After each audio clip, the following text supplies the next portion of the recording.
s'appelle mojo.ai. Donc on fait de l'IA depuis le tout début, mais on n'en parle pas parce que je me souviens de mon premier email de prospection pour trouver notre premier client où j'avais dit on fait de l'IA. Et la réponse bienveillante du prospect qui m'avait dit surtout ne parle pas d'IA, c'est mon conseil.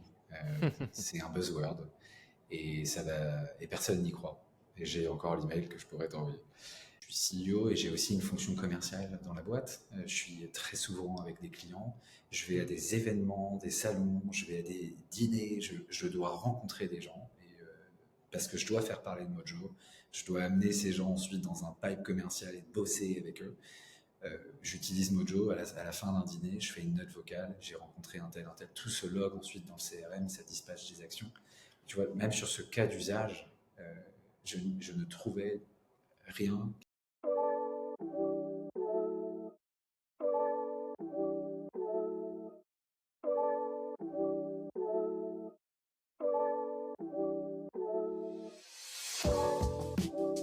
Bonjour Paul.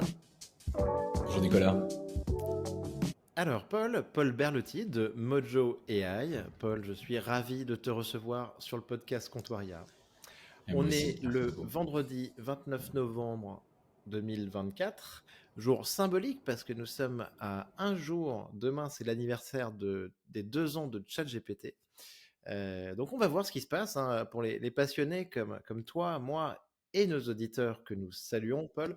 On va voir si OpenAI nous réserve une surprise pour demain, peut-être un O1 après le O1 Preview, peut-être un Sora. On va voir tout ça, on va voir ce qu'ils nous mettent sous le sapin.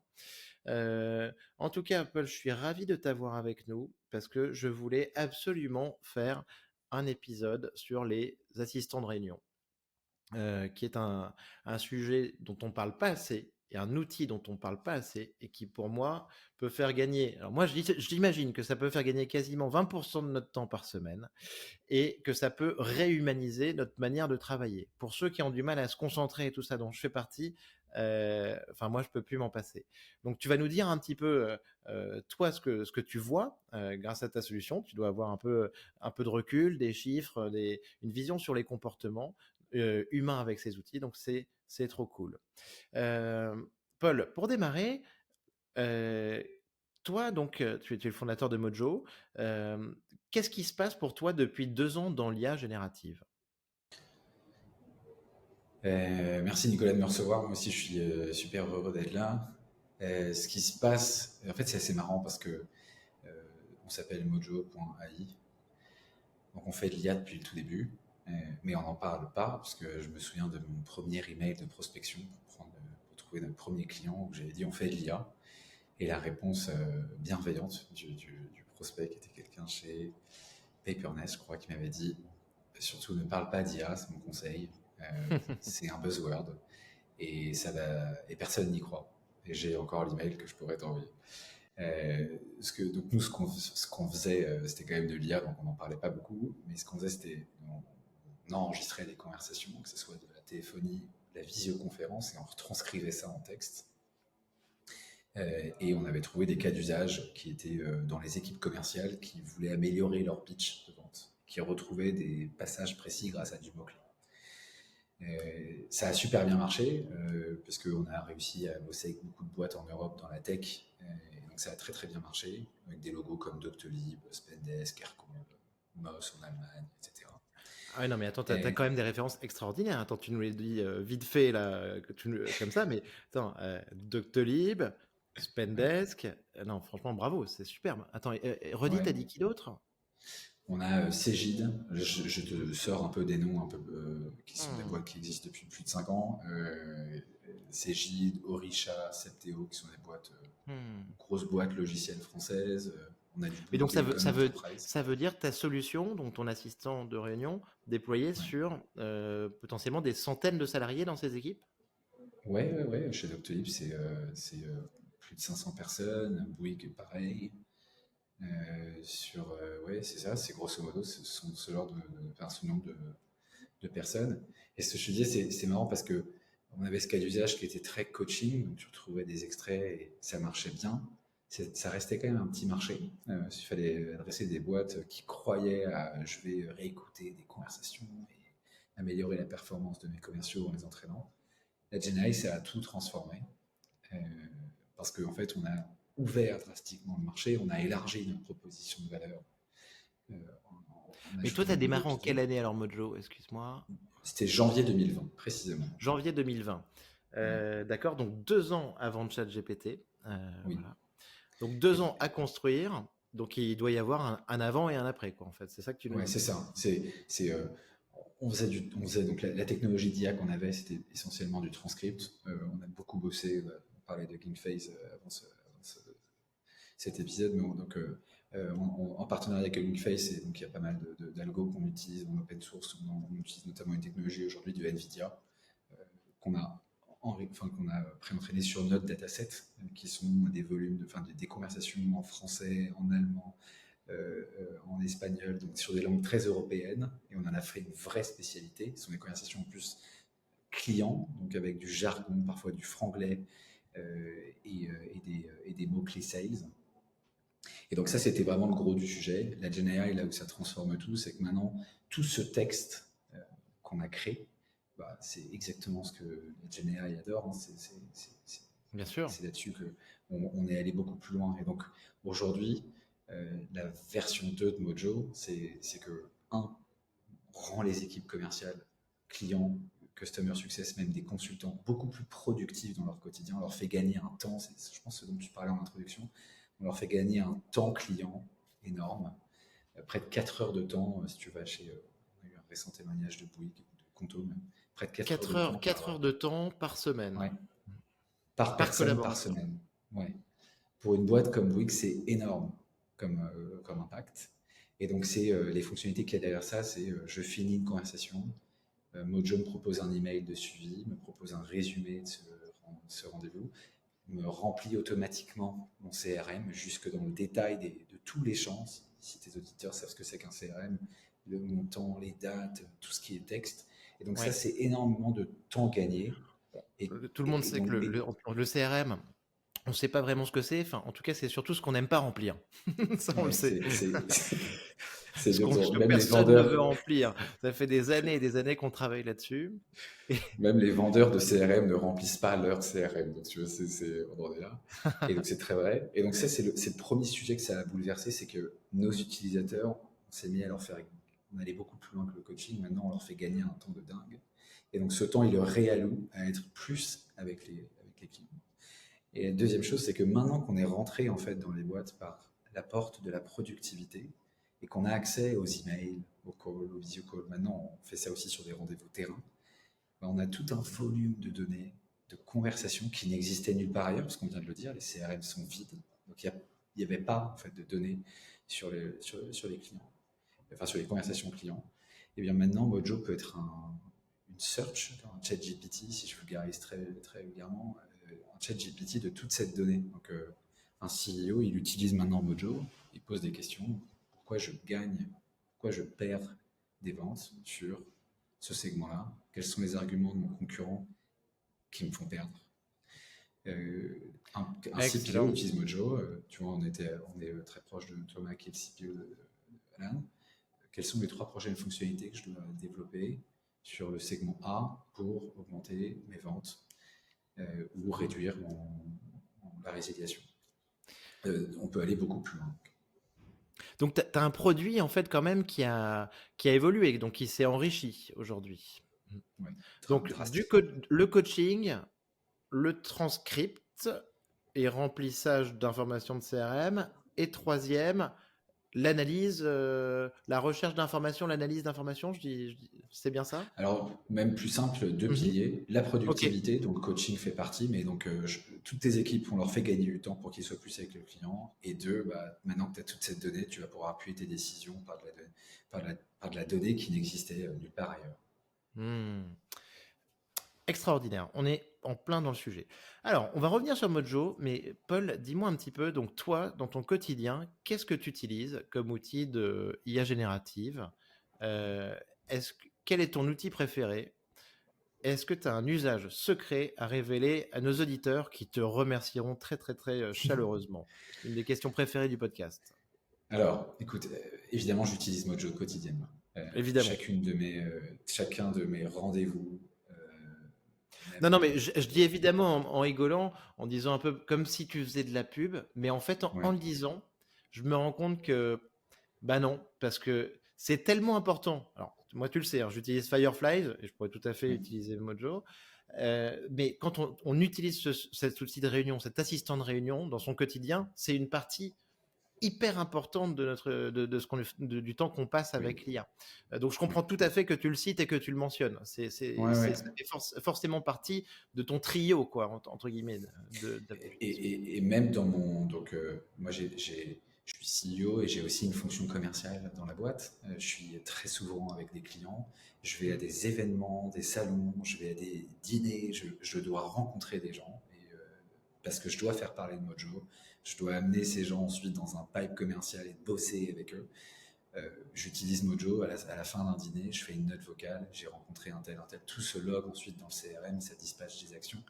Tu vois, même sur ce cas d'usage, je ne trouvais rien qui pouvait combler ça. Avant Mojo, on le disait, mais j'ai lancé les équipes de vente à distance chez Doctolib. On avait un CRM vide. J'enregistrais toutes mes réunions avec le dictaphone d'Apple que je réécoutais pour préparer mon meeting d'après. J'étais déjà un early adopter en fait, de ces technologies-là. Donc, oui. J'ai fait ça aussi, tu vois, j'ai fait ça aussi. Je faisais des petits groupes de travail avec le patron d'un groupe, Bertrand, qui s'appelle donc le groupe Décuple, pour créer des nouvelles idées de business. Et on se faisait, tu vois, des conf calls, de brainstorming. Et j'enregistrais ces calls, mais derrière, je passais des heures à retranscrire ça, tu vois. Des heures dessus. Moi, j'ai fait ça. Et aujourd'hui, ben, tu vois, on est passé de l'autre côté. Enfin, je travaillerai plus jamais de la même manière, ça c'est certain. Ouais, ouais. Donc, j'ai vécu exactement ce que tu décris. Donc, Mojo, évidemment, quotidiennement. D'autres outils. Ce hack, la manière dont je te décrivais, peut-être que ça c'est moins connu de la part de tes auditeurs, mais donc à chaque fin d'événement, j'ai rencontré un client, évidemment j'enregistre pas devant lui, mais je fais une note vocale qui remonte ensuite dans le CRM et qui se dispatche, et ça crée de l'action ensuite côté business. D'autres choses que j'utilise pas mal, mais qui sont des grands classiques, Perplexity ou Notebook LM, que j'aime beaucoup. Ah oui, d'accord. Et J'essaie de rester. Notebook LM, tu l'utilises de quelle manière? Tu mets des Euh, PDF dedans? Tu fais quoi? je mets mes notes dedans. Hmm. Ce que je fais pas mal, c'est j'essaie d'être le plus à jour sur qu'est-ce qui se passe dans l'IA chaque semaine. Et il y a toujours, enfin, les semaines sont jonchées d'actualités sur lesquelles il faut qu'on soit à jour. Ouais. Je prends des notes sur ces podcasts, sur absolument tout ce que j'entends, tout ce que j'écoute, que je mets dans une page Notion très simplement. Et ensuite, ces pages Notion, je les mets dans Notebook LM et je demande la création d'un podcast. Et donc, je me remémore, je pense que je suis un slow learner, j'apprends assez lentement, j'ai besoin d'écrire et de réentendre les choses et de rester à jour. Ça m'arrive très souvent de réécouter une de mes prises de notes et de me dire c'est vrai qu'il y avait cette info de fou que j'ai notée et que j'avais complètement oublié. Et donc, j'utilise comme ça pour me faire un podcast sur mes notes, que ça soit un petit peu plus marrant à écouter. Alors, Notebook LM, je dois plus l'utiliser. Est-ce qu'il peut te sortir un podcast en français ou c'est que de l'anglais? Non, pas Ah, c'est encore. bien ce que je Pas me encore, disais. Il te malheureusement. sort quand même ça en anglais, hein, on Ouais. est d'accord, hein. Oui, D'accord. ouais. Hmm. Ouais, pas encore. Mais c'est vrai qu'en tout cas, c'est un méga outil. Perplexity, tu en as parlé. Moi, je suis comme toi, j'ai besoin de réécouter les choses plusieurs fois. Euh, ok, super, merci beaucoup, Paul. Alors, Mojo, donc tu nous l'as présenté. Donc, Mojo, comment tu le définis? Tu me parlais d'intelligence conversationnelle. Tu parles de quoi? D'un assistant de réunion aussi aujourd'hui? Non, si Oui, je te le vas-y. définirais très Ouais, largement, on a une plateforme qui aide les entreprises, enfin une plateforme d'IA qui aide les entreprises à être plus performantes. d'accord. Et les deux piliers de notre proposition proposition de valeur, c'est ce que je te disais, la productivité pour les équipes terrain et l'amélioration des décisions stratégiques pour les équipes stratégiques, CEO, CPO, les équipes en charge du marketing, etc. Ce que je disais, ça fait 4 ans et demi que la boîte existe. On a près de 450 clients partout en Europe. Et je pense qu'il y a un super beau sujet que les boîtes européennes doivent saisir et d'urgence. C'est l'IA apporte encore plus un sujet de souveraineté parce que il y a quand même cette question de quand tu mets de la donnée dans ChatGPT. Enfin, aujourd'hui, nos clients ont très peur de mettre de la donnée dans ChatGPT. Ils ont déjà plusieurs exemples où cette donnée est ressortie. Ça commence à... Cette info, en tout cas, elle est connue. Et donc, c'est un super sujet de souveraineté qui permet à des boîtes européennes d'être un petit peu plus protégées. Et donc toi, vous proposez quoi là-dessus sur la souveraineté? L'information, elle va où? Elle reste en France? Dis-nous un petit peu, c'est RGPD? Qu'est-ce que vous proposez? Bah évidemment, c'est sûr, tu peux pas travailler avec des boîtes comme Bouygues, Septéo, parce que je te disais, si tu n'es pas carré sur le RGPD. Aujourd'hui, ce que je te disais sur la partie transcript, on est en open source et c'est hosté sur AWS à Paris. Sur la partie LLM, donc la partie 2 de notre produit, enfin, la deuxième étape, on est sur OpenAI avec, tu sais, ils sont récemment sortis migration Azure en Europe. Oui. On a ça. Et on est assez proche de Mistral. On regarde un peu parce que ça pourrait aussi être une super alternative pour nous. J'espère que les commerciaux de Mistral vont pas entendre ce podcast. Mais c'est une alternative qui est super intéressante et qui peut nous permettre d'adresser des boîtes parce qu'on a, pour être très, très transparent, des boîtes qui refusent aujourd'hui de passer le pas de l'IA quand c'est du OpenAI. D'accord. Mais donc, la solution aujourd'hui, Paul, ça se passe comment aussi? Donc, il y a une application Mojo ou il y a une extension? C'est une extension, c'est ça, dans le navigateur? Alors, comment ça fonctionne? Ces 3 étapes, donc on vient capter toutes les interactions, que ce soit des emails, des calls, de la visio. Donc quand c'est de la visio, en effet, il y a ce qu'on appelle un transcript bot qui vient dans les meetings et qui vient récupérer le transcript de ces conversations. Quand c'est de la téléphonie, pareil. Quand c'est un rendez-vous physique, on l'enregistre, on retranscrit. Et donc on vient capter l'essentiel de ces interactions. Donc on est intégré à plein d'outils, ou alors on le fait nous-mêmes. Et ça, c'est la partie 1. S'il n'y a pas ça, il n'y a pas de données qui ressortent. Une fois qu'on a tout transformé en texte, quand c'est de la voix, on arrive à la deuxième partie où on applique nos algos, qu'on utilise avec OpenAI aujourd'hui, où on vient analyser cette donnée. Et c'est là donc OpenAI, API ChatGPT, API ChatGPT OpenAI. Tu analyses toutes les données texte, d'accord? Et là, tu les transformes pour... en action, en workflow, en information. Et donc, par exemple, proposer un email de follow-up à un consultant ou à un commercial, remplir automatiquement le CRM. C'est un exercice qui est très produit, mais très intéressant, parce qu'il y a des champs dans un CRM, il faut construire le bon prompt pour que l'info ensuite s'y loge bien. Donc là tu as un connecteur. Alors attention, on n'est pas sur un podcast de dev, mais là tu as un connecteur qui envoie l'info, qui lie Mojo au CRM, potentiellement. Oui, tout à fait. Ouais, tout à fait. On est intégré avec les plus gros CRM du marché, Dynamics, Salesforce. Très bien. Et donc oui, c'est exactement ça, c'est que cette info ensuite est transférée dans les CRM. Et voilà. Excellent. Alors, donc, ce que je veux savoir, Paul, c'est, donc, d'après toi, donc, on gagne, tu disais qu'on peut gagner 4 heures, enfin, en général, toi, tu penses qu'on gagne 4 heures par semaine? C'est tes clients qui ont mesuré ça? Tu as quoi comme métrique un peu là-dessus? C'est assez dur de mesurer très précisément, parce que, pour une raison assez simple, c'est que, par exemple, l'email de follow-up, qui est une de nos fonctionnalités, en fait, beaucoup de commerciaux ne le faisaient plus parce que c'est un sujet qui est assez intéressant, mais sur les 5-6 dernières années et encore plus avec le Covid, toutes les boîtes de nombreuses boîtes sont équipées d'outils et ça a considérablement augmenté les tâches administratives de toutes ces équipes clients qui sont en contact avec des clients.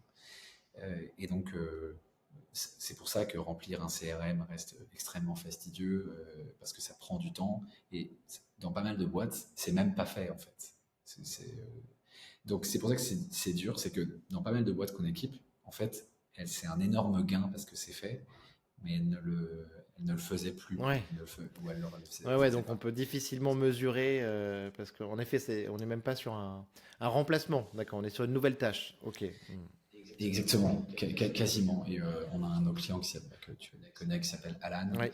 Et j'entendais Jean-Charles qui disait que ses commerciaux avaient gagné près de 30% de productivité. Donc ils sont à la pointe sur les sujets d'IA. Mais j'y crois parce que donc moi dans mon entreprise de formation sur l'IA, My Connecting IA, donc je salue d'ailleurs mon associé Thierry, sur l'ensemble des commerciaux, et ils sont assez nombreux, donc on a un petit peu de recul, on parle de 20% de temps gagné par semaine, voilà, par collaborateur. Donc tu me dis 30%, 20%, mais c'est colossal, c'est quand même, je trouve, c'est incroyable. Moi, je passe mon temps à expliquer ça donc en conférence ou en formation. Ça veut dire que pour moi, dans les mois qui viennent, et je suis curieux d'avoir ta vision, Paul, mais pour moi, d'ici 6 mois à 1 an, voilà, grosso modo, si on imagine qu'on peut gagner, on va dire 20% de son temps avec ces outils, c'est obligatoire pour moi que tout le monde utilise ces outils. Enfin, il y a un moment, tu vas pas te poser la question très longtemps de c'est quoi le coût de l'outil ou euh, au niveau de la confidentialité ou j'aime bien faire les comptes rendus de réunion moi-même ou un truc comme ça, tu vois. Si tu as une possibilité de gagner 20% de productivité, pour moi, dans 6 mois à 1 an, pour moi, tout le monde doit utiliser ça. Ouais, j'aimerais que tu aies raison. Je suis parti, je pense, encore il y a quelques mois, hein, extrêmement optimiste parce que voyant le changement chez nos clients existants et les résultats, leurs réactions par rapport à ça, euh, il y a quand même en France 2 salles, 2 ambiances avec des boîtes tech qui innovent très vite. Alan, on leur sort une fonctionnalité, euh, tu vois, le CRM qui se remplit tout seul. Ils sabrent le champagne quand on sort la fonctionnalité et 2 semaines après, ils veulent l'étape d'après. Ils sont extrêmement exigeants. Ils ont déjà déployé la fonctionnalité. Ils ont découvert qu'il y avait d'autres choses à faire. Et on les suit et c'est très, très challengeant. Ah non, mais pour moi, le fait que tu es Alan Doctolib, pour moi, comme client, comme référence client, en vrai, je trouve que c'est extraordinaire. Enfin, si tu veux, moi, ça me fait mon étude de marché. En vrai, je les connais assez bien. Alors, j'ai pas encore eu Doctolib sur le podcast, mais je connais bien. J'ai eu Charles Gorintin qui m'a fait un épisode extraordinaire. Et je sais que ce genre de solution-là, ils vont pas la choisir à la légère. Donc Ouais, bravo, bien sûr. quoi. Enfin, Merci. Et je te dis, c'est un challenge quotidien. Et quand je te dis qu'il y a 2 salles, 2 ambiances, il y a ces boîtes-là. Et il y a aussi les autres boîtes qui sont là depuis plus longtemps, qui sont plus établies, généralement qui soit font du logiciel, du service. Et là, je suis un petit peu moins optimiste qu'il y a quelques mois. Euh, je pense que ça va être très dur et je pense que ça devrait être un sujet de priorité nationale. C'est-à-dire qu'aujourd'hui, on parle beaucoup, beaucoup de dette et de croissance en France. Enfin, on parle surtout de dette parce qu'il n'y a pas de croissance. Et que je pense que la productivité des entreprises devrait être un sujet. bien sûr. Je fais plein de raccourcis, je caricature, c'est pas mon métier, mais je pense que ça devrait être prioritaire et que en fait, tu te rends compte quand tu arrives dans des entreprises qui sont pas tech que très très peu ont déjà franchi le pas de la digitalisation réelle. On équipe des boîtes aujourd'hui. Le dernier outil qui a été mis en place, c'est Microsoft Outlook. Et ils ont un CRM, mais personne ne l'utilise et il est mis de côté et c'est un cauchemar pour tout le monde et une mauvaise blague. Euh, Elles ne sont pas pilotées à la donnée. C'est quand même des très belles boîtes. Donc je dis ça simplement parce qu'elles sont arrivées à un niveau que peu d'entre nous connaissent. En revanche, ce qui m'inquiète un peu, c'est que je connais aussi bien les États-Unis. Quand tu vas aux États-Unis, tu vois que le paysage des boîtes, il y a des boîtes, évidemment, on peut digitaliser aux États-Unis, tout n'est pas parfait, mais tu vois quand même que des boîtes qui sont là depuis, qui ne sont pas des boîtes tech, sont quand même beaucoup plus digitalisées, prennent des décisions beaucoup plus rapidement. Et il y a ce mindset en Europe qu'il faut combattre, qui est la peur de foutre le bordel quand tu prends une décision.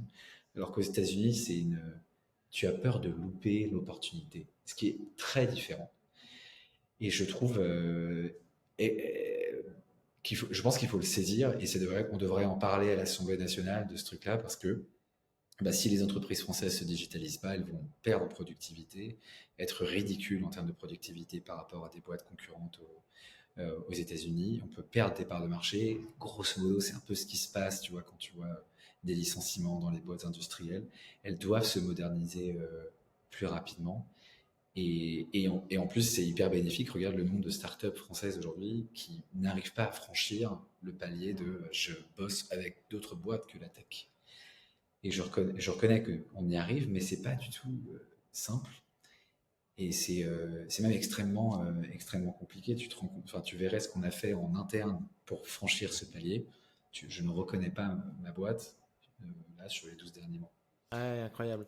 Euh, Quand je t'écoute, j'entends un petit peu, ça me fait penser au livre de Xavier Niel, Une sacrée envie de foutre le bordel. Je suis allé le voir à Ouais. l'Olympia d'ailleurs, c'était assez génial. Et ouais, je pense qu'on est vraiment dans ce mindset, dans cette mentalité en fait qu'on n'est pas encore assez prêt à faire bouger les cartes. T'as raison par rapport aux États-Unis. Euh, mais sur ta solution, les gens, ils bloquent un peu. Pourquoi? Parce qu'ils ont peur. Ils ont peur au niveau de la confidentialité des informations, au niveau de leur vie privée, peur d'être écoutés. Qu'est-ce qui les arrête? Et est-ce que ça évolue tout ça? Oui, tu vas voir, oui, ça évolue. Et tout ce que tu as décrit, en fait, c'est un peu de tout ça.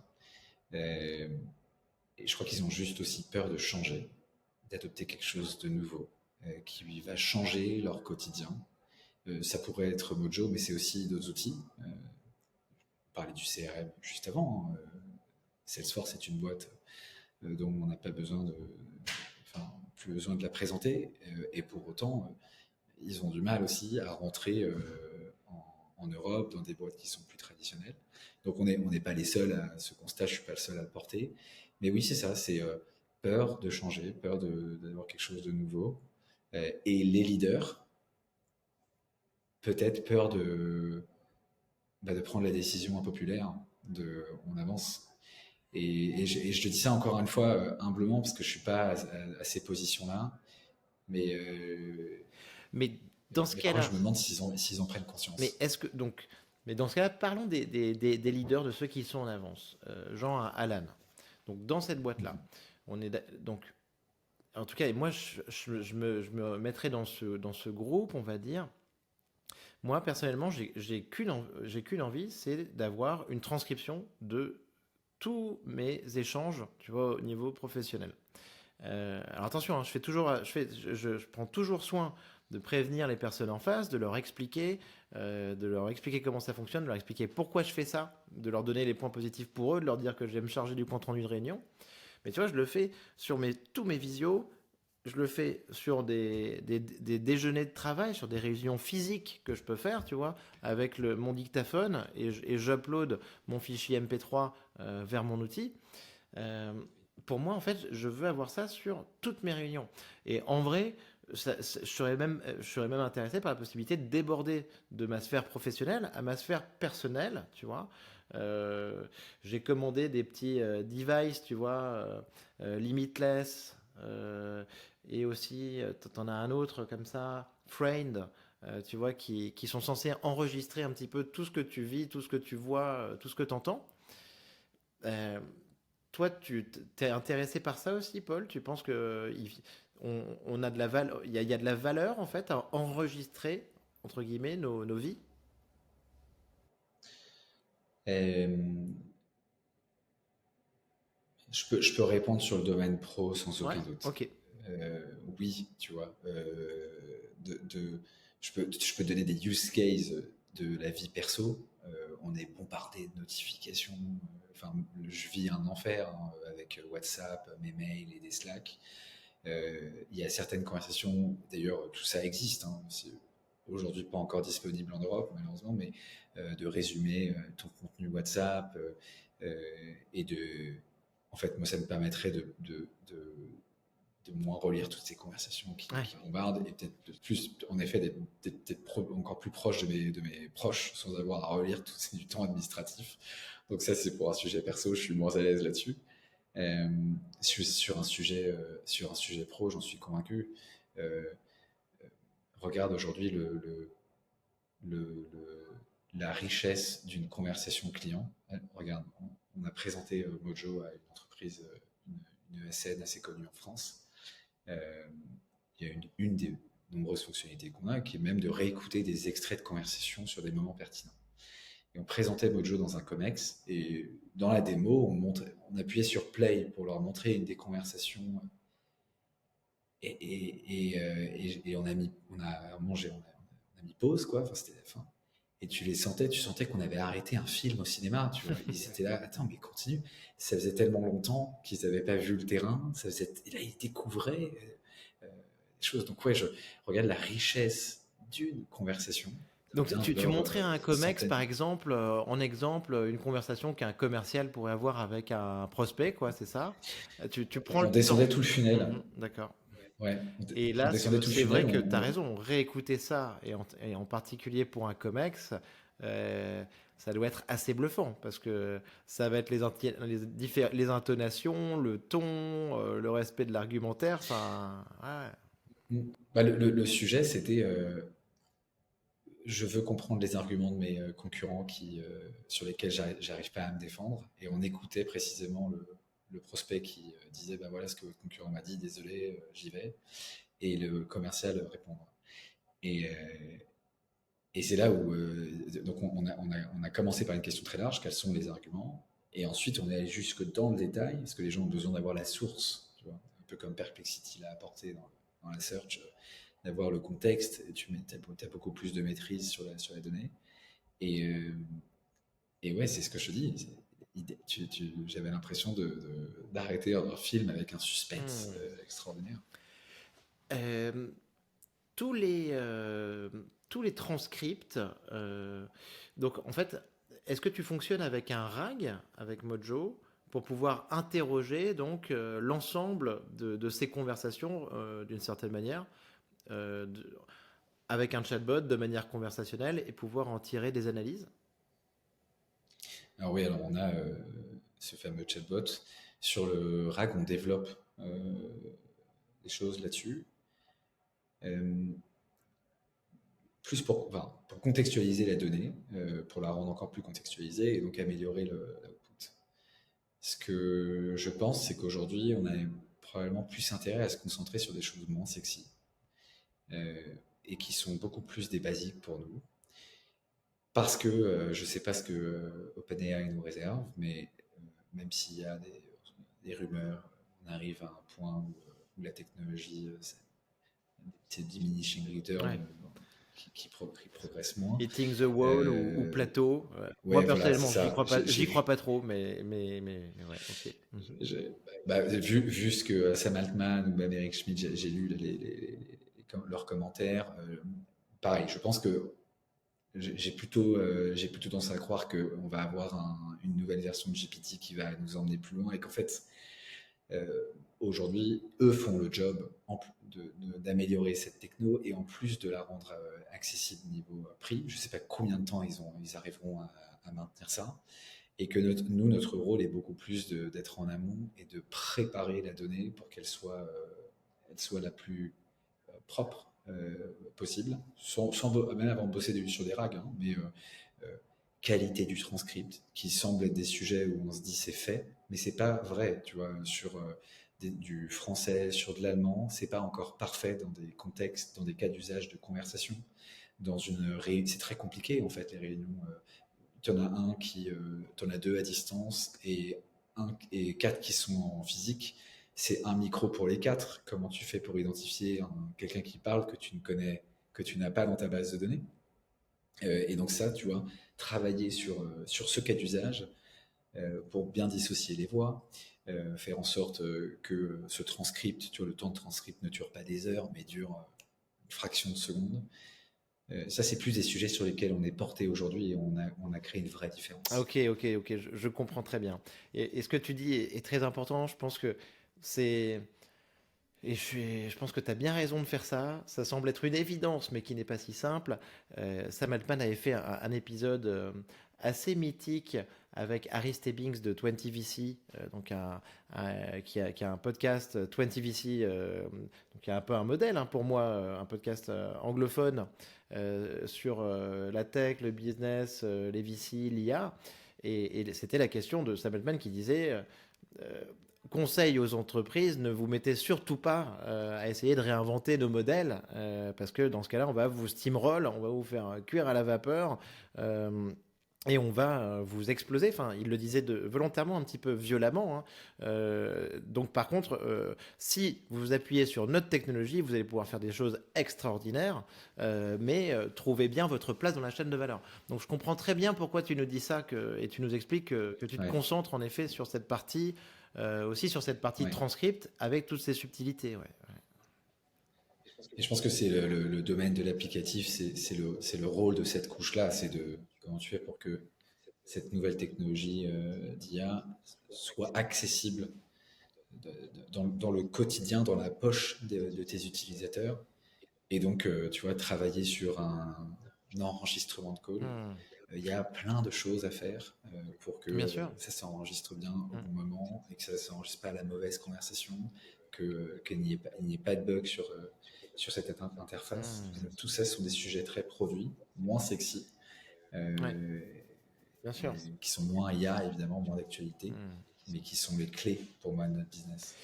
Euh, Paul, toi, au niveau de Mojo, euh, est-ce que tu peux nous donner un peu quelques grands chiffres aussi sur, en gros, combien ça coûte euh, et aussi nous expliquer un petit peu si toi, ça te coûte aussi de l'argent, des montants importants sur l'API OpenAI, justement. Enfin, là-dessus, je te demande pas de révéler, mais nous donner un peu des ordres de Ouais, grandeur, quoi, pour qu'on se rende compte un peu de ce que ça veut dire. ouais. Donc on est près de 60 dans la boîte. On a levé 14 millions d'euros sur les 4 dernières années. On a dépassé les 5 millions d'ARR. Donc c'est encore le tout début. Euh, Hmm. sur la partie,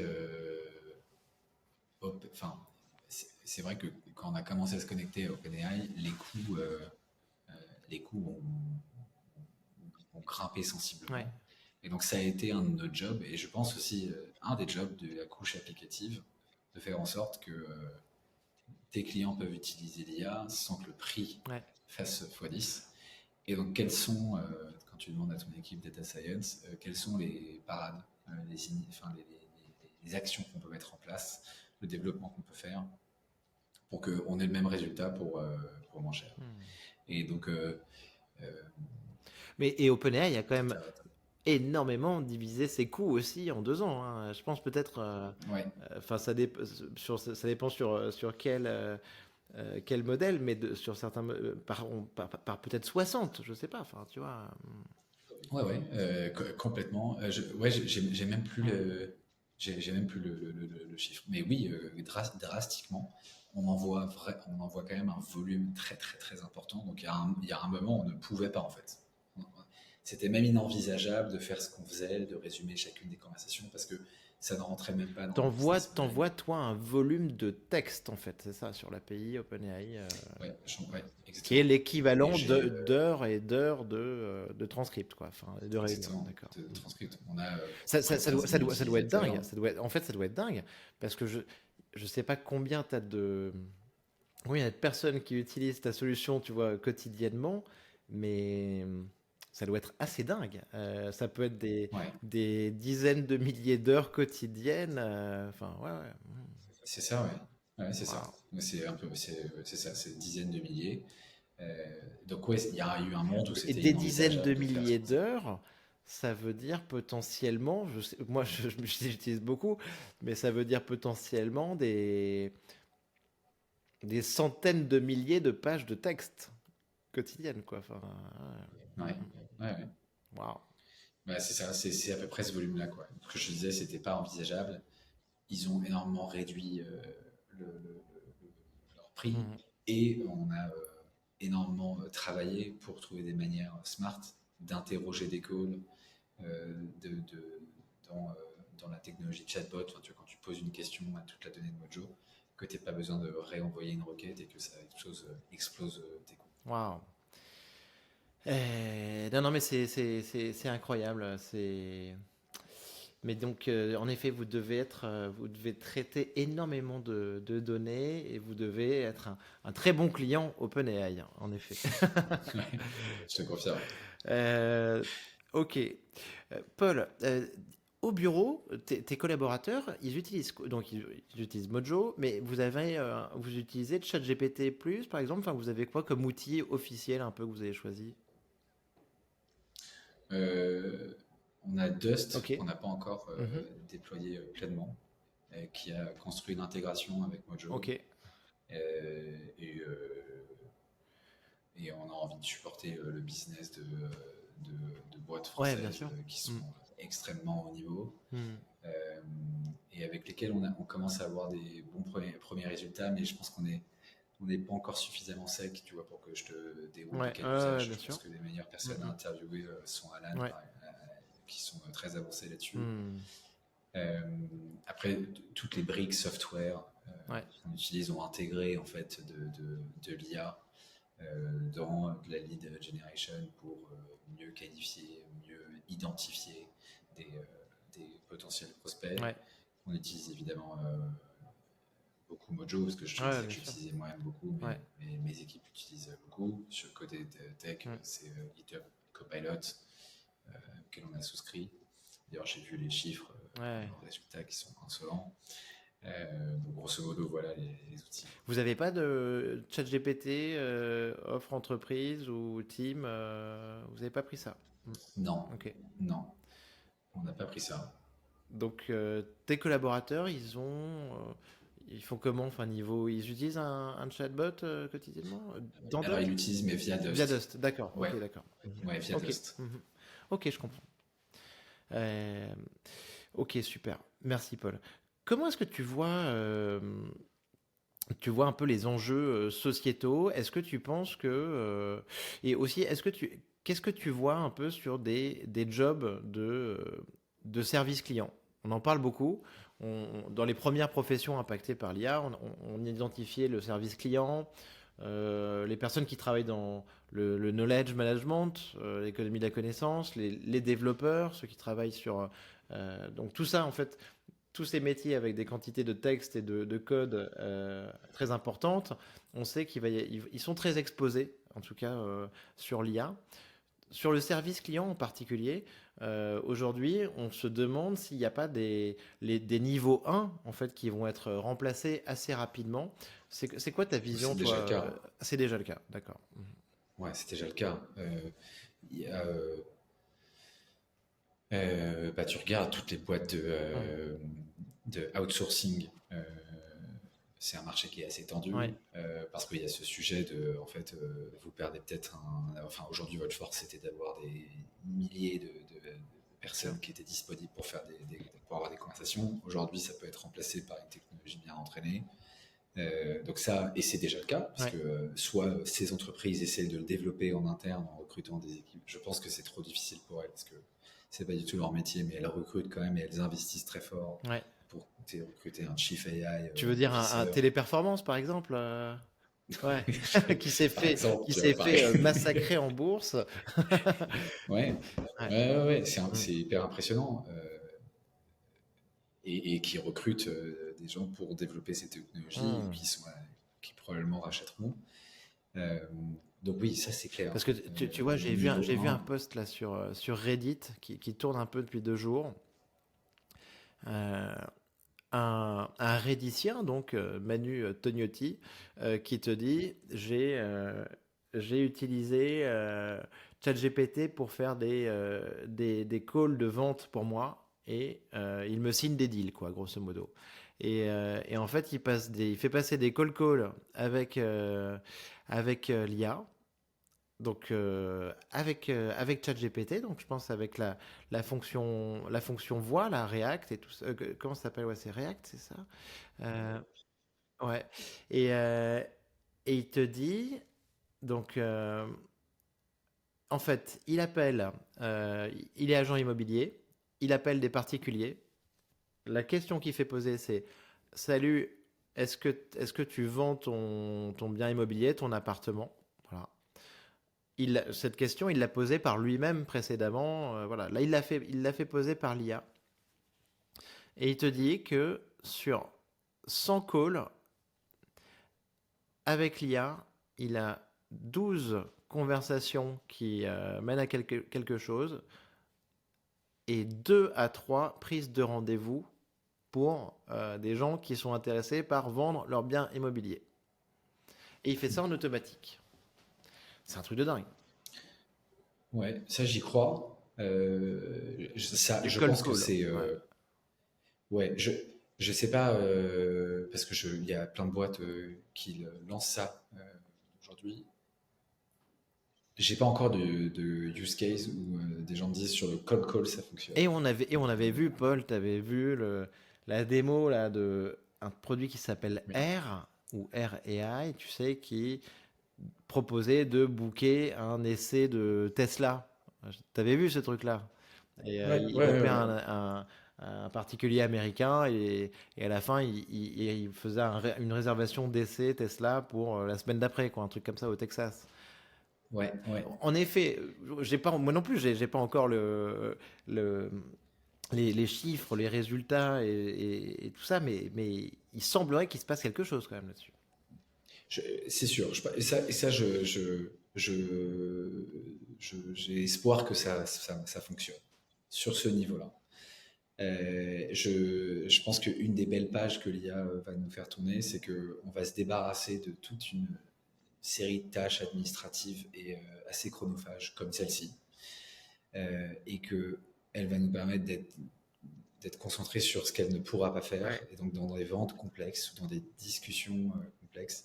C'est même pas tant que l'IA sait moins de choses que, enfin, ChatGPT, enfin, dans les faits, une IA aura plus de réponses à des questions d'un prospect dans une boîte complexe. Je pense que c'est juste, c'est un job très humain, Hmm. la vente, même si aujourd'hui on fait des outils compliqués et que les gens prennent des décisions rationnelles, benchmark des solutions. Je ne sais pas quelle est la part humaine, mais je pense qu'elle est encore énorme. Ouais. Ouais, bien sûr, bien sûr. Euh, Paul, j'aimerais avoir ton avis aussi sur un outil que tu dois connaître. J'en ai déjà parlé un petit peu ici, j'en parle souvent, mais je suis très impatient d'en savoir plus. C'est l'assistant de consultation de Doctolib. Alors toi, en tant Oui, qu'ancien de Doctolib et maintenant si ce sont tes clients, tu as dû en entendre parler. En plus, on est sur un sujet qui n'est pas oui. éloigné du tien, voire proche. Mhm. Euh, j'ai Ouais. l'impression que donc cet assistant de consultation, au début j'avais entendu aussi un peu la consultation sans les mains, enfin voilà. Donc grosso modo, hein, pour nos auditeurs, c'est le médecin, le professionnel de santé ne prend plus de notes pendant la consultation médicale. Euh, donc il y a donc une solution Doctolib qui enregistre tout ce qui se dit pendant la consultation, euh, qui met ensuite cette information en forme qui lui permet de remplir le logiciel du médecin, qui fait son compte rendu. Et en gros, bon, bah, derrière, il n'a plus qu'à relire. Et apparemment, ça cartonne. Ça fait gagner des heures par jour, je crois, peut-être 2 heures par jour, j'ai entendu, aux professionnels de santé. Et derrière, apparemment, ce qui est dingue, c'est que ça réhumanise complètement la relation. Ce qui veut dire que, et moi je suis allé chez le médecin il y a quelques temps pour un petit truc, mais en gros, le médecin, je n'avais pas croisé son regard. Il était derrière son ordi à renseigner donc, son logiciel. Là, en fait, le médecin, grosso modo, il est dispo, il nous regarde dans les yeux, il nous parle, et derrière, en plus, lui, ça lui change la vie aussi. T'as entendu parler de ce produit? C'est quand même Ouais. hallucinant. Parce que là pour le Bah, coup, c'est t'as l'IA raison. qui Ouais. réhumanise. Et attention, hein, tu vois, j'ai pas d'action Doctolib et tout ça, je les ai même pas encore reçus, mais je trouve. Et en plus, et attention, un dernier point, apparemment, les données. ne sont pas conservées en plus, elles sont traitées et supprimées, quoi, si j'ai bien compris. Ouais, ouais, ça c'est clair. C'est le même schéma technologique que nous. Ok. Donc tu as raison, très proche. On a eu des conversations avec eux parce que quand ils se sont lancés sur le sujet, on l'avait déjà fait. Comme tu dis, je suis très proche d'eux parce que j'y ai bossé pendant près de 3 ans. Et de ce que j'entends, ça a l'air de très très bien marcher. Et je pense que c'est une des beautés de ce que l'IA va apporter à notre monde, c'est évidemment nous débarrasser de ces tâches administratives. Et là, c'est clair, tu vois, le regard du médecin, faire gagner un temps énorme aux professionnels de santé. Et quand tu regardes aujourd'hui les problèmes du système de santé, grosso modo, c'est qu'il n'y a pas assez de temps de soins pour le nombre de patients qu'il y a en face. Donc les gens, si je te fais le schéma et de mes souvenirs de Doctolib, les gens arrivent trop malades, trop tard en consultation, et c'est ça qui coûte cher, sauf 70% des dépenses de santé, c'est maladies chroniques, donc des gens qui arrivent trop tard.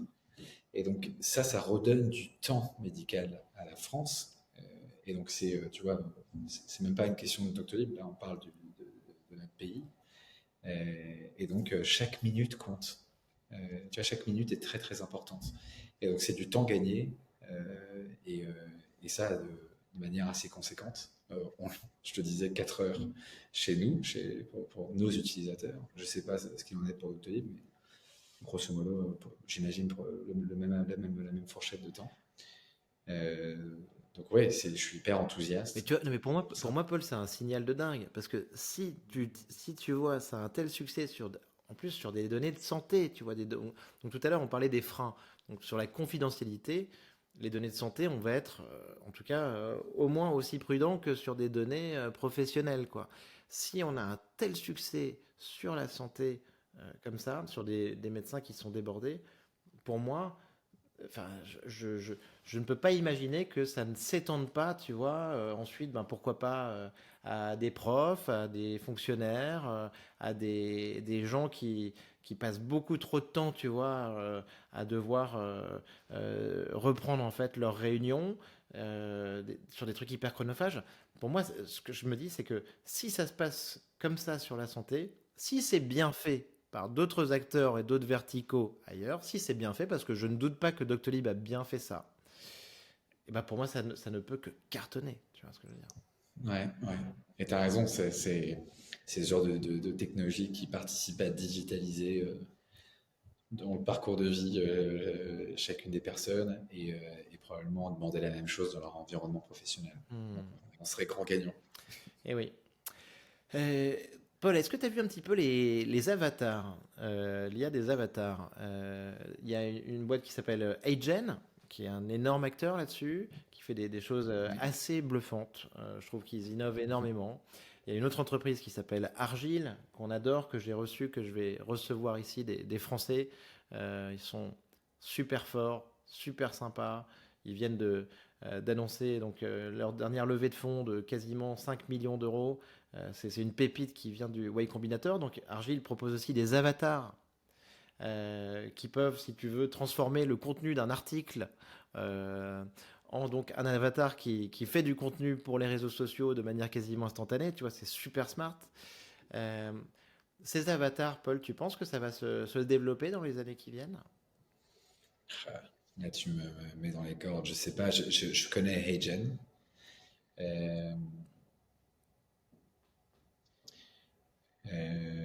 Je sais pas, Eleven Labs, ça te parle? Ouais, bien sûr, bien sûr. On peut en parler aussi, ouais. Est-ce que c'est lié? Parce que ça, je serais peut-être plus. J'ai utilisé récemment. Est-ce que c'est à peu près un peu le même Ah, mais sujet? parlons d'Eleven Labs. Eleven Labs, super Ouais, intéressant. Alors, attends, énorme. ça m'intéresse énormément. Eleven Labs, par exemple, Ouais. je viens de faire une petite démo sur LinkedIn du dubbing. Pourquoi? Et ça, c'est un sujet qui doit te parler. La semaine dernière, en une journée, je tombe sur le podcast de Mathieu Stéphanie avec le fondateur de Tinder, donc Sean Rad.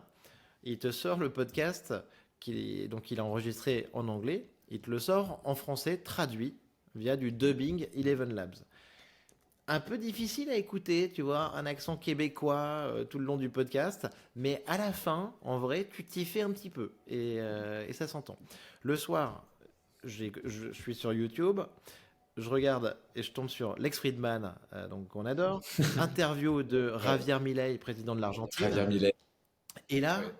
écoute, je vois l'épisode proposé en anglais et en espagnol avec la même fonctionnalité de dubbing d'Eleven Labs aussi. Donc dans la même journée, si tu veux, je me prends deux contenus comme ça, alors que tu vois, précédemment, je m'en étais pas pris. Et là, je me suis dit, mais waouh, pareil, il se passe un truc. C'est-à-dire qu'il y a un avant, il y a un après. Donc résultat, tu vois, j'ai fait un petit test, j'ai fait une version de Lex Friedman, Ravière en français, tu vois, pour voir comment ça rendait. Et derrière, j'ai eu pas mal de petites critiques qui me disaient, ouais, non, ça s'écoute pas trop, machin, nan. Mais en vrai, dans ma tête, dans 3 mois, le truc est parfait. Mais oui, mais oui. C'est Et c'est ce qu'on j'ai a vu, découvert Paul, comme sur, toi. sur l'IA. Sur la vidéo, la génération de vidéos, on disait ah, c'est pas parfait. 3 mois plus tard, c'est parfait. Là, quand on est à Ouais, ouais. ce moment-là où ça devient à peu près OK, on sait très bien, toi et moi, que dans 3 mois, c'est nickel. C'est sûr. Mais c'est la beauté de la technologie, c'est que avec itération, on s'en rendra même pas compte du moment où ça deviendra nickel. Juste, ça a toujours été comme ça. Ouais. Mais c'est évidemment, j'ai écouté le même podcast. Je pensais qu'il parlait anglais en fait, Javier Milei. C'est en réécoutant le début que j'étais là, ok. Ouais. En fait, j'écoutais un truc traduit quoi. Et ça, je trouve ça ouais, extraordinaire et peut-être appliqué à nous, les idées auxquelles on pense. C'est faire un go-to-market en Allemagne, c'est très compliqué parce que personne parle allemand. Mais ça peut typiquement. Hmm. Alors, il faut que ce soit live et qu'il y ait très très peu de Ouais. latence. Mais ça peut être un cas d'usage très très très très fort parce qu'en Europe, une des complexités qui fait que les boîtes ont du mal à grandir, une boîte allemande a du mal à prendre le marché français et vice versa, parce que les barrières de la langue, alors, il y a culturel, etc. En tout cas, la barrière de la langue en est une. Les Français préfèrent parler français, les Allemands préfèrent parler allemand. Mais Ils n'aiment attends, pas mais trop tu parler me dis anglais. quoi? Tu me dis que toi, tu pourrais faire, par exemple, un produit de traduction instantanée ou j'ai mal compris? Ouais, Ah ouais, d'accord, ouais, c'est tu me ça. dis ça, Ah carrément. ouais, tu as un commercial qui ne parle pas Ouais. allemand pourrait faire de la vente en Allemagne. Et toi, avec Mojo, tu ferais la traduction instantanée, le dubbing instantané, quoi. Waouh. On regarde, enfin, tu vois, Ah, ah, non, non, mais c'est des idées. non, mais attends, Paul, moi, je suis pas le plus à l'aise en anglais, tu vois, à l'oral. Ça m'est, tu vois, donc ça m'est arrivé 1000 fois de me dire, mais si j'avais, tu vois, un truc de traduction instantanée sur un visio qui peut être un peu chaud, un peu technique, avec des investisseurs américains, écoute, je me poserais pas la question, tu vois. Enfin, Ouais, c'est clair. Ouais, ouais. et je vais te Ouais, dire, ça te et je vais te permet dire de. encore une fois, Paul, en vrai.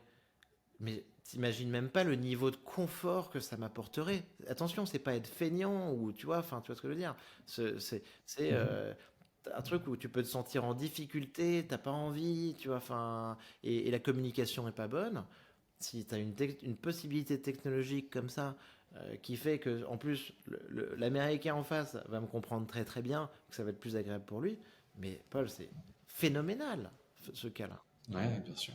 Phénoménal. Ouais, je suis parfaitement aligné. Il y a plein de gens qui n'ont pas eu la chance d'être excellents en langue ou même de bien parler, serait-ce l'anglais.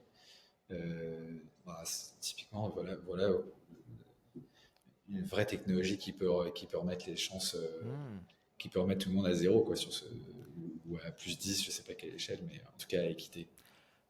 Mais franchement, c'est complètement dingue parce que tu vois, derrière, ça veut dire, tu vois, moi pour mon podcast, ça veut dire que mon podcast, je peux le localiser dans tout, n'importe où. Je peux le mettre en Corée, sur le marché américain, tu vois, on pourrait nous entendre tous les deux dessus. Et comme tu le dis, mais après, et ça veut dire que quelqu'un, en effet, une équipe commerciale qui démarche sur un produit, tu vois, elle peut attaquer Mm. d'ici l'Allemagne, les États-Unis, instantanément sans aucun problème. Et ça peut être dingue. Ouais. Il y a des là-dessus, donc j'ai reçu Nail de QTI par exemple, qui avait développé un modèle qui s'appelle, ils ont fait Moshi, tu sais, euh, qui est un modèle open source, open science, qui justement peut faire, je pense que ça pourrait faire un peu de la traduction instantanée. Toi, tu regardes des modèles comme ça justement? Ouais, je connaissais pas. Hmm. Qtime Moshi, je vais QTI, donc regarder. projet soutenu par Xavier Niel, Rodolphe Sadé, Eric Schmidt. Euh, Ok. des anciens des anciens de Google, de DeepMind. Et écoute, non, ils font super modèle que tu pourrais certainement utiliser. Et donc des modèles de voix, quoi, en fait. Mais c'est fou, ça. Ok, on va regarder ça. Ouais, bien sûr. Non, mais sincèrement, je pense que ça, c'est des cas qui sont vraiment enthousiasmants, quoi, tu vois. Ouais. Euh, Paul, si tu pouvais poser une question à une IA du futur, une IA de 2030, quelle question est-ce que tu lui poserais? Ouais. Euh,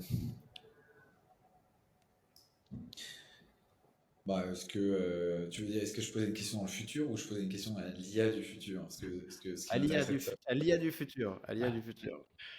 Bon, quelle est la suite après les LLM, quoi? Sur quoi on se met? Est-ce que c'est du Sur- Bamba? Est-ce que Yann Lequin avait raison? Ouais, exactement. Euh, ou peut-être, ouais, à quoi ressemble notre monde en 2030? À quoi Mm. ressemble notre monde?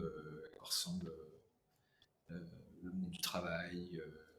Ouais, Bien à quoi sûr. ça ressemble? Je pense que j'ai jamais été aussi curieux de voir juste dans 2 ans, tu vois. Je pense pas avoir eu autant de curiosité et de points d'interrogation dans ma tête Ouais. dans 2 ans, c'est quoi? Je pense qu'en 2000, je dis n'importe quoi, en 2016, grosso modo, je me disais 2018, ce sera 2016, mais moi avec 2 ans de plus, quoi.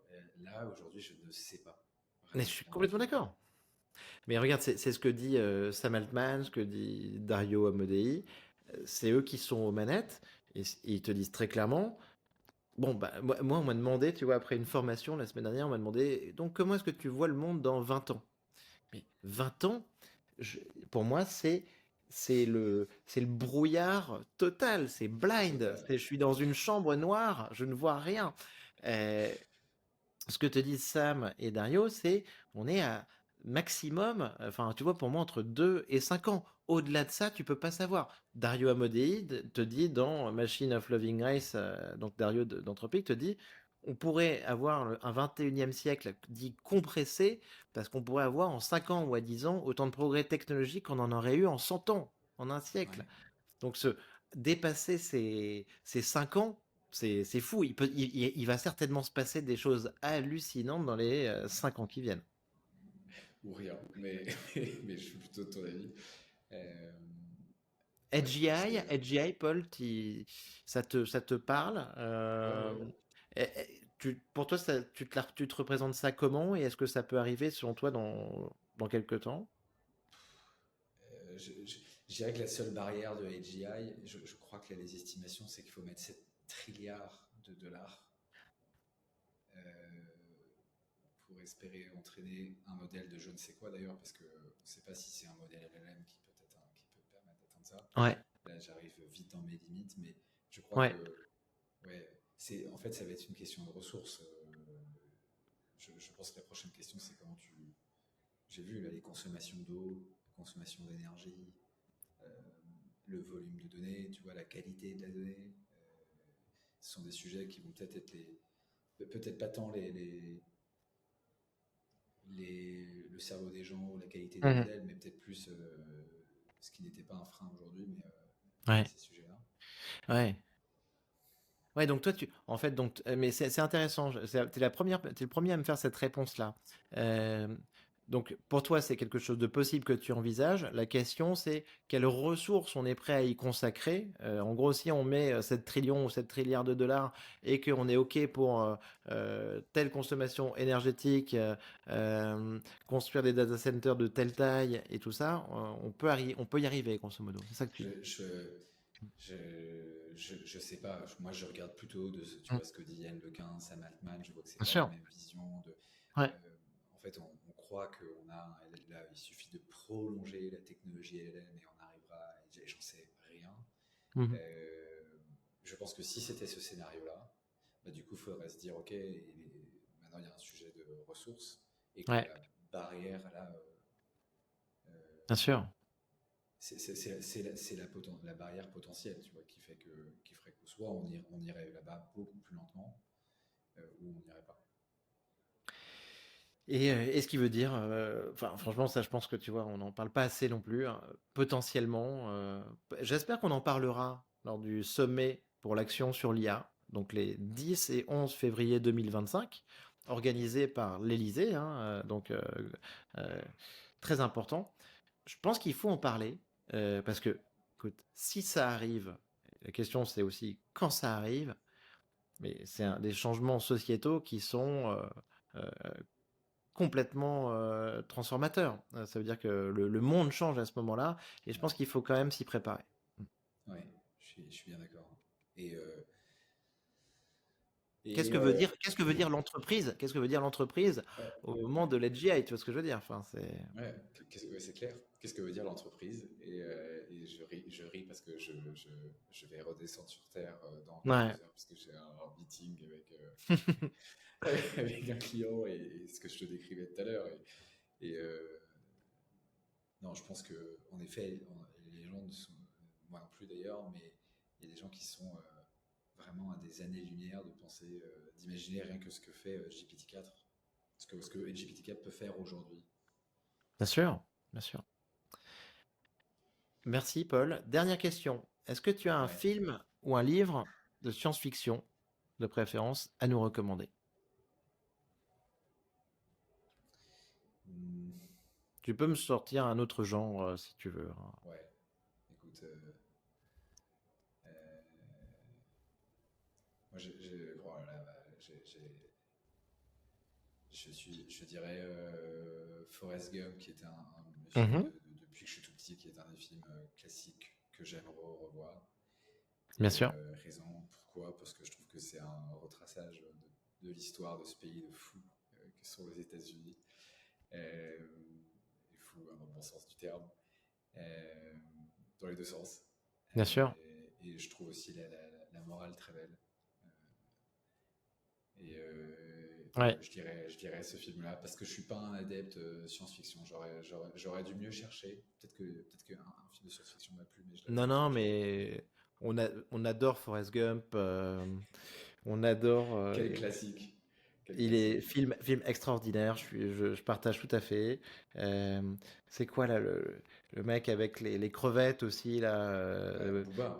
Booba là, ça c'est quand même Ouais, mythique. ouais. Et alors, si je peux faire un tout petit lien IA, il y a un an, on apprenait que Tom Hanks avait négocié, les agents de Tom Hanks avaient négocié ses droits à l'image côté avatar, représentation de Tom Hanks. C'est prêt depuis un an, je crois. Il y a des contrats là-dessus, Tu as donc raison. à Hollywood. Donc en gros, Tom Hanks, même s'il passait de l'autre côté, ce que je lui souhaite pas du tout, mais en gros, on peut continuer à le faire tourner et on sait combien il gagnera et avec un avatar et combien toucheront les ayants droit et tout ça quoi. Ou lui tout simplement, même si il prête juste son image pour une campagne, une pub, et ça c'est fou quoi. Ouais. C'est fou, ouais. Bah, Ça tu c'est vois, fou. donc il y avait finalement un lien. Merci de me faire retomber sur, sur les baskets. Non, mais écoute, Paul, merci beaucoup en tout cas. Félicitations pour tout ce que tu as construit là avec Mojo. Euh, c'est super intéressant. Je pense que ça sera intéressant aussi de faire le point dans quelques mois aussi, tu vois, sur le développement, tes nouveaux utilisateurs, combien de temps ça fait gagner vraiment, tu vois, qu'on puisse se le redire quand on aura plus de recul aux entreprises. Je pense que c'est un sujet clé. Donc bravo pour tout ce que tu fais et merci beaucoup d'être venu sur le podcast. C'est moi qui te remercie. Merci pour ton invitation et cette conversation. Et tu as raison, on peut penser à 2 ans, mais même les 6 prochains mois, j'ai hâte de les voir. Donc, avec Yes, impatience. super. Merci beaucoup, Paul. Salut Nicolas. Ciao. Vous êtes arrivé au bout de l'épisode. Félicitations. Dernier effort, notez-moi 5 étoiles. Le podcast Comptoir IA est soutenu par l'accélérateur Allianz, toujours à la pointe de l'innovation technologique. Contactez-moi sur LinkedIn pour continuer à échanger sur l'IA. À bientôt!